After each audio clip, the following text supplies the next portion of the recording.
Title 4D is what they use to justify child support you pay. Okay?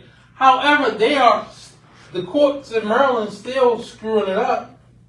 Reason being, Title 4D talks about absentee fathers. Okay? Not the ones fighting. However, this is it. When you go before a judge and you raise your hand and do everything, that judge sets your custody. What does that custody do? It makes you an absentee father.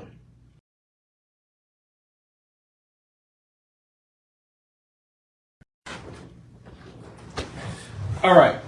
So, like I said, this is a documentary for fatherhood fairness and the biased court systems in Maryland. Okay?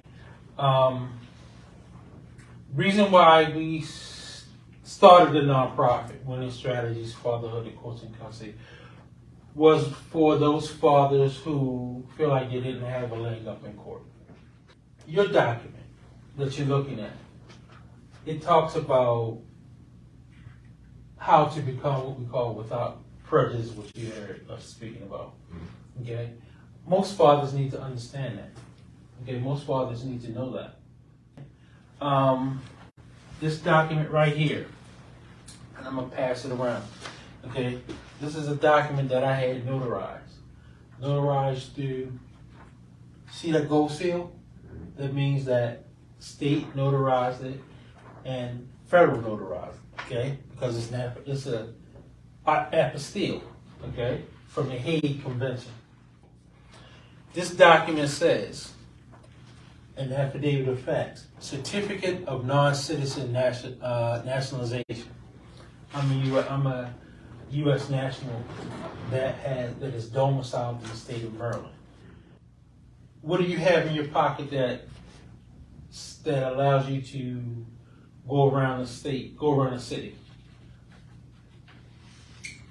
What do I have in my pocket? Yeah. Wallet. In your wallet. Do you have a driver's license? I do. So. Okay. By you having a driver's license, that means that police officer can do what he wants to you. Yep. Okay. As you heard us speaking before we started recording, if you do not have that driver's license, let me tell you, let me show you. What does that say? United States passport card. Boom, boom. And I've never seen one of those. Okay. That means that I'm a U.S. national. Reason being, do you know that, you heard us talk about it, but do you know that thing called the birth certificate that you didn't sign is not an actual legal document? So what is it? You didn't sign it. Well, when I was born, right? Mm-hmm. Right. So it's just so strict on it. It made you sign later, though, right? Mm-mm. I said, when they send it to you, social, they sign it. Right. It's a corporation. I heard something about it. Yep. I don't know much about it, but two of my students were talking about this before. Right. I have a young man who's supposed to be coming down here as well. He called me. He said, Mr. Aaron, they still made me pay child support. How much they make you pay? They had me paying almost $1,400 a month. But you filed for custody before child support, right? He said yes. And they still did that to you, right? He said yes. I say all that to say a lot of fathers are railroaded like that. Okay? Because on the child support document itself, okay, custody hasn't been arranged. Custody hasn't been established yet. So if custody hasn't been established yet, why are they giving the child 80% of the time and only you, they're making you a weekend dad, you're only giving you 20% of the time? Every other week. Not every weekend, every other week. David. Allowing. Like, come on. Yeah, David. Yes, sir. In that pack, those two packets next to you, Mm-hmm. okay, they came from the Office of Administrative Hearings. I haven't even opened them yet. Okay. All right, will you open those for me, David? That young man who is being railroaded, that's who he has to apply to. Every father has to apply to the Office of Administrative Hearings, okay, to say how they were railroaded, okay? See that? You have to file that in order to have a hearing. They sent me back my $50 money order. Because you have to file a $50 money order to be heard in court. Okay? What does it say on that letter, David? It says, Dear Mr. Smith, the Office of Administrative Hearings received your child support appeal request form and $50 filing fee.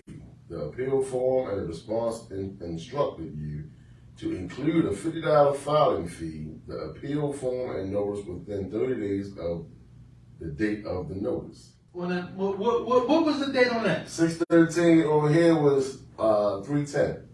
Okay, now on her letter to me. Her letter says June 9th. So I had 30 days afterwards Right. to file. My money order was what? 3 days after. 6/13. So So you didn't wait at all? I didn't wait at all. So if I got my money order before that date, before the 30 days is up, and I filed it, who's wrong? The clerk all day. Thank you. All day. Thank you. Do you know why they sent it back to me? You can say no. No, I'm going to say they sent it back to you thinking you're not going to pursue. Right. So if they sent it back to you and let it ride, then you did let it. Right. Now, you also want to know why they sent it back? Wow. The Office of Administrative Hearing is a quasi-court. If I go into a courtroom, they have to do what? We went over it already. If I step into a courtroom being as though they got to pay me. Yes, sir. If you had the power to change two things about Maryland family law system, what would it be? Then the last thing, Title 4D of the Social Security Act. Title 4D is what they use to justify child support you pay. Okay? However, the courts in Maryland still screwing it up. Reason being, Title 4D talks about absentee fathers. Okay? Not the ones fighting. However, this is it. When you go before a judge and you raise your hand, do everything, that judge sets your custody. What does that custody do? It makes you an absentee father.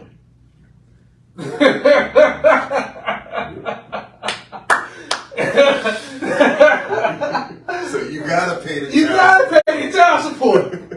Alright? You have to pay the child support. If a mother got arrested. Oh, yes, go to the grandparents. No, if the mother got arrested and she got out, The kids. the kids went back to the mother. What? If the father had the kids and he got arrested, kids go to the grandmother. Yes. Yes. Why? They're supposed to be equal. Supposed to be, but even like when you have kids, at the onset, no one has custody, but they assume custody to the mother, right?